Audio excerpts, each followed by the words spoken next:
여러분, 믿음의 법칙이 있어요. 뭐가 있다고요? 믿음의 법칙이 있어요. 믿음의 어떤 법칙이 있냐면, 어떤 사람이 하나님의 말씀과 능력으로 행하는 걸 딱 보잖아요. 그 볼 때 내게도 저게 이루어질 줄로 믿습니다 하면, 그걸 보고 믿으면 그것이 나에게 그대로 카피 싹 돼가지고 역사가 일어나듯이 일어나는 거예요. 그래서 혈루증 여인이 그냥 그 혈루증 때문에 그렇게 고생하면서 속으로 생각하기를, 내가 예수님의 옷자락만 붙잡아도 병이 낫겠구나 하는 생각으로 가서 옷자락을 딱 잡았더니 병이 나섰어요? 아니면 병이 더 중해졌어요? 나섰어요. 그 이야기를 들었던 사람들이, 오, 그래, 그럼 나는 만지지도 않아도 우리 주님이 쓰시는 사람이 지나만 가도, 그림자만 쐬도 나에게는 병이 낫겠구나 하고 믿으면 될까요, 안 될까요? 되는 거예요. 그래서 이상하게 그렇게 믿음이 내게서 창조적으로, 그리고 점점 상승 효과를 나타내면서 역사하면 믿음대로 되는 거예요. 여러분, 그랬나 안 그랬나 한번 성경을 보겠는데, 마태복음 9장입니다. 마태복음 9장 20절로 21절. 자, 한번 같이 읽겠어요. 시작. 12해 동안이나 혈루증으로 앓는 여자가 예수의 뒤로 와서 그 겉옷가를 만지니, 이는 제 마음에 그 겉옷만 만져도 구원을 받겠다 함이라. 그랬더니 우리 주님이 내게서 능력이 나갔다. 그리고 그 여자는 자기에게서 병 근원이 싹 사라진 걸 깨달았다 이거지요. 여러분, 이런 믿음을 가지고 딱 만지기만 해도 그래도 기적이 일어났어요. 이걸 보면서, 아, 그렇구나, 예수님의 옷자락만 잡아도 저럴 수가 있구나 하니까 사도행전의 5장을 한번 보세요. 사도행전 5장 15절부터 16절이에요. 다 같이 한번 읽겠어요. 시작. 심지어 병든 사람을 메고 거리에 나아가 침대와 요 위에 누이고, 베드로가 지나갈 때 혹 그의 그림자라도 누구에게 덮일까 바라고 예루살렘 부근에 수많은 사람들로 모여 병든 사람과 더러운 귀신에게 괴로움 받는 사람을 데리고 와서 다 어떻게 됐다? 나음을 얻으니라. 그러니까 여러분, 아, 그래, 옷자락만 잡아도 기적이 일어나? 아, 그럼 나는 그보다 더 큰 믿음, 그림자만 쐬도 병이 났을 거야. 이런 믿음을 가졌더니 그 믿음대로 되는 거예요. 이제는 그 정도가 아니에요. 그분을 직접 만나지도 않고 그분의 그림자를 쓴 것도 아닌데, 그분이 쓰던 손수건, 앞치마만 갖다 덮어놔도 귀신이 떠나가고 병이 나요. 한번 여러분, 사도행전 19장으로 한번 가겠습니다. 어디라고요? 사도행전 19장. 사도행전 19장에 가서 보면 이런 말씀이 있어요. 11절부터 보겠습니다. 11절로 12절 같이 한번 읽겠습니다. 시작. 하나님이 바울의 손으로 놀라운 능력을 행하게 하시니, 심지어 사람들이 바울의 몸에서 손수건이나 앞치마를 가져다가 병든 사람에게 얹으면 그 병이 떠나고 악기도 나가더라. 그러니 여러분, 사도 바울이 와서 안수기도 한 것도 아니고, 그분이 쓰던 손수건이나 앞치마만 가지고 가도 귀신도 나가고 병이 나서 버려요. 그러니까 여러분, 이런 역사가 성경에 보니까 막 상승 효과를 일으키잖아요. 이게 전부 다 무엇을 통하여 이런 역사가 일어나느냐? 믿음이에요, 믿음. 그러니까 믿음이 있으면 하나님의 능력을 보게 돼요. 믿음이 없으면 목사님이 와서 막 깔고 앉아도 안 돼. 여러분, 목사가 무슨 능력이 있겠어요? 심지어는 우리 예수님이 고향에 가셔서 거기서 고향 사람들에게 능력을 행하려고 하는데도 안 믿어. 누가 하시는데? 예수님이 하시는데. 그러니까 믿지 않으므로 거기서 능력을 행하지 않으시더라는 거지요. 그러니까 여러분, 이 자리에서 여러분이 앉아서, 아, 여기는 어떻게 리모델링 할 건가? 아, 왜 저거는 저기다 쳐놨지? 이러고 구경할 거리가 아니라, 이 시간에 주여 내게도 그 창조적인 믿음을 주시옵소서, 내게도 기적을 일으킬 수 있는 믿음을 주시옵소서. 하나님이 내게 주시고자 하는 선물 중에 최고의 선물이 믿음이잖아요. 그 산 믿음을 허락하여 주시옵소서.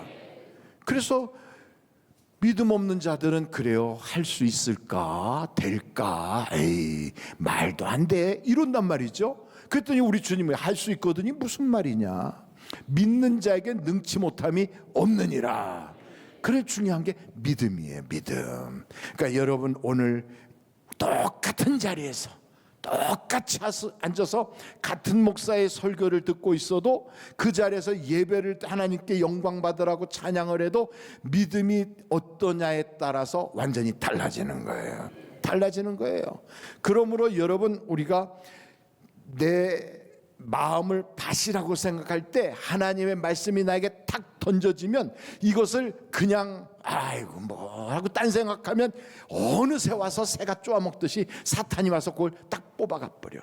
그 무슨 말씀 들었는지도 몰라요.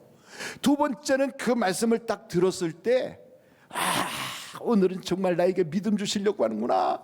오늘은 내 병이 낫겠구나. 오늘은 내게 문제가 해결되겠구나. 막 기뻐서 그러다가 집에 딱 갔는데 집에 가갖고 막 싸움이 한번 벌어지고 또 안 좋은 일 생기고 누가 와서 막 사고 터졌다고 그러고 그러면 갑자기 그냥 휙 어느새 믿음 다 사라지고 어느새 그 말씀 들을 때 기쁨은 사라지고 마음속에서 그냥 확 부하가 일어나고 속이 뒤집어져 버리면 그러면 그게 뿌리가 없어서 다 말라버린대요. 그 열매를 못 맺는데요. 그래서 여러분 중요한 건 그런 말씀을 딱 받았을 때 분명히 마귀가 나를 흔들려고 오겠구나. 여러분 하나님의 말씀을 들으면 천군 천사만 역사하는 게 아니에요. 그 순간에도 마귀가 역사를 하거든. 그러니까 그 마귀가 역사하는 그 순간에 여러분 마귀에게 넘어가면 돼요, 안 돼요? 안 돼요. 안 돼요. 그러니까 이 자리에도 똑같아요. 보이지 않지만 마귀가 막 샥 다니면서 오늘은 누구를 잡아먹을까 하고 이렇게 다닌다고. 근데 거기에서 딱 오늘 내가 걸렸네 이러면 돼요, 안 돼요? 안 되지. 그러니까 마귀는 초장에 예수의 이름으로 사탄 마귀야 물러가라 하고 물리쳐 버려야지요. 그래서 어떤 어려움이 오고 어떤 문제가 생기고 뭐가 나를 막 밀가부듯해도 거기에 속지 마세요. 속지 마세요. 뿌리 깊은 나무는 바람이 흔들리지 않아요. 뿌리 깊은 나무는 금방 말라 비틀어져 버리지 않아요. 요동치지 않고 딱 버티는 거예요. 그래서 우리는 주님께 뿌리를 쫙 내리고 딱 버티면 어느 순간에 그 모든 것은 쓱 지나가. 다 지나가는 거예요. 여러분 한번 절달해보세요. 지나간다. 다시 한번 지나간다. 그러니까 가난의 문제도 지나가. 물질의 문제도 지나가. 그 옆에 내가 떠든 소리도 지나가. 갯돈 떼먹고 도망간 여자가 앞에 앉아갖고 자꾸 까측까측하면서 예배 드릴 때 내 속을 뒤집어 놓은 거 그것도 지나가. 다 지나가요. 오직 변치 않고 지나가지 않는 건 하나님밖에는 없어요. 그래서 그 주님 딱 붙잡으면 세상이 요동을 쳐도 마침내는 열매를 맺게 되는 거예요. 열매를 맺으면 기적이 일어나거든. 그런데 그걸 못하게 하기 위해서 마귀가 막 흔들어대는 거예요. 어떤 경우에는요, 하여간 내가 말씀을 딱 받았는데 이상하게 그 말씀과 함께 찾아온 게 근심 걱정이 오는 거예요. 이런 말씀을 앞에서 목사가 막 하면 그냥 저 목사는 팔자 좋아서 저런 소리 하지. 아휴, 목사도 내 처지만 대봐라. 그럼 네가 그렇게 웃으면서 방실방실 그런 얘기 할 수 있겠나? 이러면서 그렇게 앉아갖고 그러는 거예요. 너가 사업이라는 걸 알기는 하냐? 직장 생활은 해봤냐? 넌 자식을 낳아서 키워는 봤냐? 이제 그런 얘기를 하는 거지요. 그러면서 그 자식이 나보다 앞서서 세상 먼저 떠나버리고 그 아픔을 네가 알기는 하냐? 손톱 끝에까지 막 그냥 못으로 찔른 것하고는 비교할 수 없을 만큼 온몸이 아프고 사시나무 떨듯이 괴로운 걸 너는 경험을 해봤냐? 그러면서 속에서 앉아가지고 그냥 나만 왜 이렇게 팔자가 드세나, 왜 나는 그러나, 이런 생각을 딱 하고 있잖아요. 그게 바로 가시덩굴에 지금 빠져 있는 거예요. 그게 가시덩굴에 빠져 있어. 가시덩굴이라는 건 내 인생이 아주 고달프게 만드는 거거든요. 그게 어디서부터 왔느냐? 여러분 가시덩굴이라는 건 요한일서를 한번 가보세요. 요한일서. 거기에 요한일서에 가보면 2장 15절부터 한번 보세요. 요한일서 2장 15절. 이 세상이나 세상에 있는 것들을 뭐하지 마라? 사랑하지 말라. 누구든지 세상을 사랑하면 아버지의 사랑이 그 안에 있지 아니하니 이는 세상에 있는 모든 것이 육신의 정욕과 안목의 정욕과 이생의 자랑이니. 다 어디서부터 온 것이 아니라 아버지께로부터 온 것이 아니요 어디서부터 온 거라? 세상에서부터 온 거라. 그래서 여러분 17절 보세요. 17절. 이 세상도 그 정욕도 지나가되 오직 하나님의 뜻을 행하는 자는 어떡하다? 영원히 거하느니라. 그러니까 여러분 가시넝쿨 같은데 푹 떨어지고 나면요 그냥 마치 도돌이표 속에 빠진 것처럼 그냥 괴로움이 왔다가 또다시 좀 이기는 것 같으면 또다시 거기로 원상으로 돌아가고 또다시 늪으로 빠지듯이 가고 계속 반복하니까 그 사람 신세 한탄하는 거 옆에서 들어주던 사람도 다 떠나. 그리고 그 사람하고 같이 있던 사람도 인상을 보면 나중에 좀 더 이렇게 돼. 그리고선 생각하는 거나 말하는 거나 모든 게 다 여기에 써 있어요. 고민중 이렇게 써 있어. 그리고 그런 양반들은요 항상 시험이 들어있어.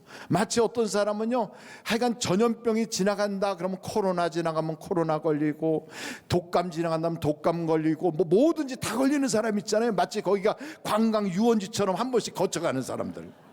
그것처럼 하여간 온갖 시험은 그 사람에게 다 한 번씩 붙었다가 떠나. 그래서 여기 써 있어요. 시험 중 고민 중.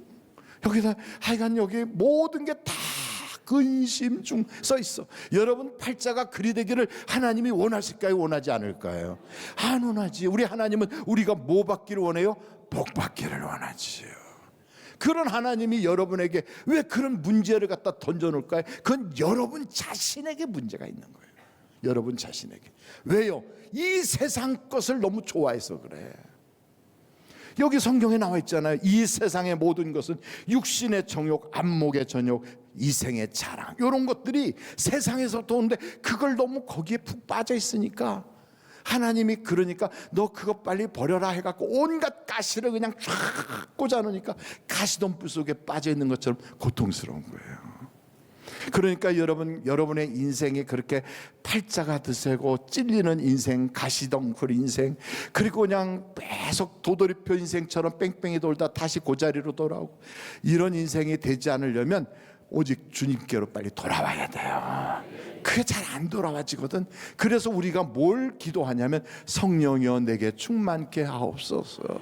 성령의 불이 나를 확 사로잡으면 그 가시덩굴은 완전히 태워지는 거예요. 완전히 타버려. 그래갖고 완전히 재가 돼버리고 그 재가 되는 바람에 거기가 아주 토양이 좋아지고 옥토로 변하는 거예요. 여러분의 인생이 고달프고 힘들고 근심 걱정이 많을수록 성령 충만 받으면 그 인생이 복이 있을 줄로 믿습니다. 신앙생활 속에는 하나의 법칙이 있구나. 그 법칙이 뭐냐면 4분의 1 법칙이에요. 무슨 법칙이요? 4분의 1. 그러니까 길가, 돌밭, 가시덩굴 이런 데 뿌려도요 이거 걷어지질 않아. 거기는 그냥 씨만 낭비한 것 같지. 그런데 어디에 떨어진 것? 옥토, 좋은 땅에 뿌려진 것만 100배, 60배, 30배를 거두더라 이 말이에요. 4분의 1 법칙이라는 건 4분의 3은 다 허탕인 것 같이 느껴져. 근데 그 4분의 3 때문에 야 쓸데없는 짓이야, 사람은 다 배신 때려, 사람은 해봤자 소용없어 이러고 포기하면 나중에 100배로 열매 얻을 기회를 못 갖게 돼요. 교회에서도 똑같아요. 베푸십시오, 나누십시오, 심으세요, 거두세요. 절망하지 말고 포기하지 말고 우리 주님이 다 보고 계신 걸 여러분 기억하시길 바랍니다. 하나님은요 다 보고 계세요. 우리가 이 세상에서 하는 모든 것의 열매는 어디서부터 오냐면 하나님께로부터 오거든. 그래서 우리는 누구를 상대한다? 하나님을 상대하는 사람들이에요. 그래서 하나님이 갚아주실 걸 기대했기 때문에 요셉도 그래서 자기 형제들 돌봤던 거예요. 다윗도 마찬가지예요. 다 마찬가지예요. 그러므로 4분의 1 법칙이 있다는 걸 기억하십시오. 또한 여러분, 믿음은 모방의 법칙이 또 있어요. 무슨 법칙이 있다고요? 모방의 법칙. 다윗이란 사람이 골리앗을 팍 쳐서 쓰러뜨렸거든. 그러니까 골리앗이란 사람은 그 엄청난 자이언트, 거목, 거인, 그런 아낙 자손이요, 그냥 다윗에게 돌팔매질에 맞고 쓰러져 버렸어. 그걸 봤던 다윗의 부하들과 다윗 주변에 있는 사람들이 딱 보니까 되는구나. 오, 저렇게 큰 덩치도 나가 떨어지는구나. 이걸 보게 되니까 아, 나도 할 수 있어. 그러고 나니까 여러분, 한번 사무엘하 한번 찾아보세요. 사무엘하 21장.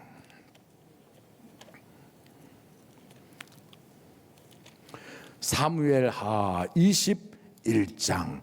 거기에 보면 이런 말씀이 나와요. 사무엘하 21장을 보면, 자, 한번 같이 보겠습니다. 18절부터 보세요. 18절. 그 후에 다시 블레셋 사람과 곱에서 전쟁할 때 후사 사람 십북에는 거인족의 아들 중 삽을 쳐 죽였고, 옛날 같으면 어림도 없어, 전쟁터에 나가보지도 못해. 큰 거인이 딱 나오면 어이구 하고 다 바위 뒤에 숨었어요. 근데 이제는 안 그래. 누가? 다윗이 나가서 돌멩이 하나 가지고 이기는 걸 봤거든. 그러니까 그게 되는구나 하고 나가는 거예요. 그 다음에 계속 보겠어요. 또 다시 블레셋 사람과 곱에서 전쟁할 때 베들레헴 사람 야레오르김, 아, 이름도 길어. 야레오르김의 아들 엘하나는 가드 골리앗의 아우 라흐미를 죽였는데 그 자의 창자로는 배틀째 같았더라. 이런 자도 그냥 가서 죽여버리는 거예요. 여러분, 그 다음에 보세요. 그 다음에 또 가드에서 전쟁할 때 그곳에 키가 큰 자 하나는 손가락과 발가락이 각기 6개씩 모두 24개가 있는데 그도 거인족의 소생이라. 그가 이스라엘 사람을 능욕함으로 다윗의 형 삼마의 아들 요나단이 그를 죽이니라. 그리고 22절 이제 한번 다 같이 읽겠어요. 시작. 이 네 사람 가드의 거인족의 소생이 다윗의 손과 그의 부하들의 손에 다 넘어졌더라. 여러분, 우리는 그동안에 안 보면 안 되는 건 줄 알아. 아우, 기도를 어떻게 하루에 8시간을 해? 아유, 어떻게 금식을 뭐 열흘씩이나 해? 아이고, 어떻게 나가서 전도해? 어떻게 하나님의 일을 할 수 있어? 그러면서 안 되지, 안 돼. 이러고 있다가 누군가가 딱 하는 걸 보면 그 다음에 뭐가 생겨요? 용기가 생겨요. 믿음이 생겨요. 그러니까 무엇을 보느냐가 참 중요해. 믿음 있는 사람은 그 보는 걸 통하여 믿음이 내 속에서 생겨나기 시작해. 믿음 있는 사람은 조금밖에 없던 그 믿음에 누군가가 하는 소리를 들으면 그 믿음이 막 여기서 올라오기 시작해요. 그래서 여러분, 기적을 일으킬 줄로 믿습니다. 그러므로 내가 함께하는 사람이 어떤 사람이냐, 이게 중요해요. 다윗과 함께하니까 이런 가드에 있는 아낙 자손들을 그냥 다 때려 죽이잖아. 근데 사무엘하고 같이 하는 사람은 가드 쪽에서 올라온 블레셋 사람한테 다 줘서 다 시체가 돼버리고 말아. 여러분, 우리가 세상을 살 때도 아유, 안 되는 거야, 힘든 거야, 어려운 거야 이러고 사는 사람이 있는가 하면 되지. 하나님은 내게 능력 주시는 자 안에서 모든 걸 할 수 있다고 했어. 그래서 그 믿음을 가지고 나가면 역사가 일어나는 거예요. 원로 목사님은 옛날에 영시예배 말씀 받으러 산에 올라가시면 그냥 올라가셔서 산에 눈이 이렇게 쌓이도록 깜깜한 저녁 때가 되도록 그렇게 계시다가 내려오시거든. 그러니까 이제 우리는 궁금하죠. 사람이 어떻게 저럴 수가 있을까? 어떻게 저렇게 1시간 2시간도 아니고 몇 시간씩, 어떤 때는 열몇 시간을 그렇게 산속에서 눈 속에 파묻혀서 저러고 계시다가 내려올 수 있을까? 어떻게 저럴 수가 있지? 그래서 물어봤대. 누가? 우리 저 장춘만 목사님이. 나는 아들이라서 겁나서 못 물어보는데. 그랬더니 우리 원로 목사님이 그랬을 때 그때는 다 그랬어 그랬대잖아요. 그러니까 그때는 다 그랬으니까 그냥 되는 거예요. 그때는 한국의 위대한 부흥강사 목사님들, 불의 사자들, 영적인 거장들이 그냥 산에 올라가면 그냥 다 그렇게 하신 거예요. 그때는요 다른 거 없어요. 산을 딱 바라보면 여기는 무당이 푸닥거리 하는데 여기는 무슨 귀신 나부라기 같은 게 나오게 생겼는데 그런 걸 겁내지 않고 딱 올라가서 오늘은 내가 이 계곡을 점령하리라 이러고 올라가면 나무 뿌리 하나 딱 붙잡고 주야 하다가 그냥 소나무 하나 뽑아가지고 들고 내려오는 거지. 그때는 다 그랬다고요. 근데 지금은 어떻게 하느냐, 소나무를 이렇게 잡고 이것쯤을 하다 흔들다가 아니지 이건 좀 너무 큰 것 같아, 요런 거 하다 나중에는 가나다란 거 1년생 잡았는데도 안 뽑히니까 그러니까 아닌가비요 이러고 혼자 내려온단 말이지.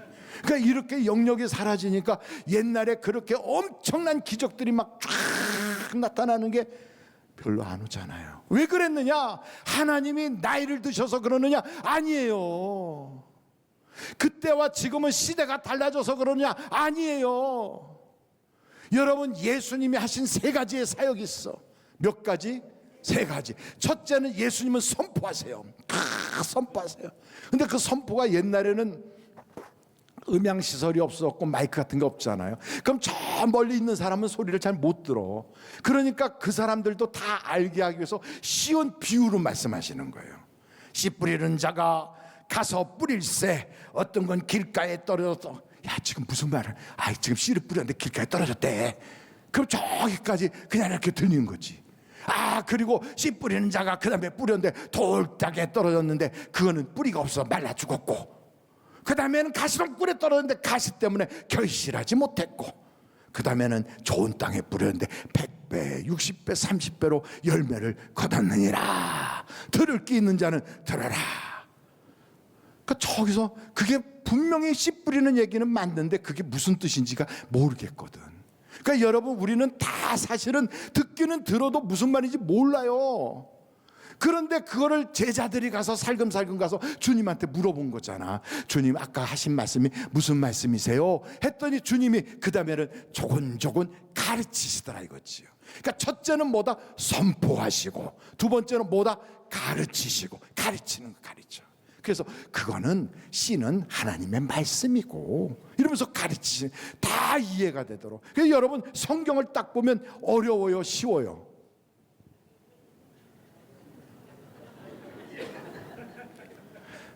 다시 한번, 성경을 딱 펼치면 이해가 돼요, 이해가 안 돼요? 안 되는 게 정상이에요. 이해가 되면 그냥 신학교 가시면 돼. 그냥 가시면 돼. 근데 이해가 안 된다. 그래서 목사가 있는 거라고 그랬잖아요, 제가. 목사가 그래서 설명을 해준다니까. 그러니까 여러분, 목사가 그거 설명해 줄 때 딴짓 하지 말고 들으시라 이거지, 들으시라. 그래서 말씀이 들어와야 그 말씀이 내 속에서 역사를 하시는 거예요. 하나님은요 말씀으로 역사하시거든. 그러니까 그 말씀을 딱 들었을 때, 그렇구나, 하나님은 지금도 살아계시구나. 그리고 그 말씀을 딱 붙잡으면 역사가 일어나는 거예요. 그러고 나서 우리 주님께서 병을 고치시고 귀신을 쫓아내시고 치유의 역사가 일어나게 하신다 이 말이에요. 그러니까 여러분, 주일날 예배 딱 드리고 나서 마지막 순간에 우리가 막 통성으로 쫙 기도하다가 오늘 머리가 아픈 사람 손 얹으세요. 가슴이 답답한 사람 손 얹으세요. 위가 자꾸 이상 꼬이는 사람 거기 아픈데 손 얹으세요. 그러고 기도하면 목사가 하는 게 아니라 성령께서 역사해 주셔서 치료 역사가 일어난다 이거지요.